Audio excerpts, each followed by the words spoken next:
来讲，1984年华人出身美国籍的作家刘义良去互台湾情报局雇佣的黑道分子陈启礼才个人暗杀，引起美国大关注。也国史馆今仔日发表新册，这本册详细记载这战江南案的种种资料。国史馆更加第一摆公开陈启礼保命的录音带。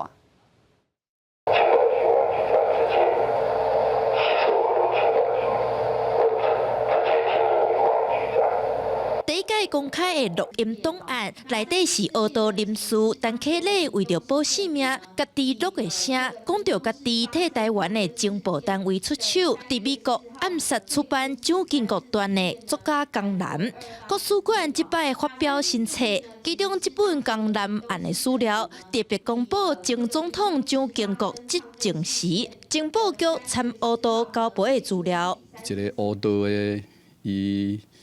现在需要有保命录音带，虽然讲伊是为着伊的爱国的理念，伊要去诛杀叛逆，啊，毋过参这个情报单位想要有这种的矛盾性，安尼吼，你看得出来这个威权统治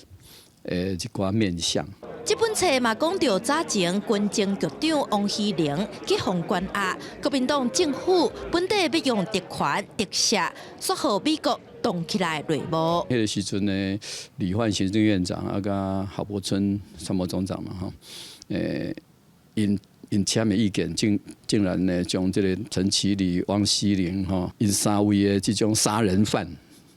杀人犯竟然嘛要放入去特赦的范围，因为美国反对主谋无摆入特赦，除了针对江南案史料，嘛有228事件档案，甲白色恐怖受难者蔡宽如的访谈。国史馆伫228进前发表3本册，甲国家机器安怎介入百姓生活，也出来。记者陈雅文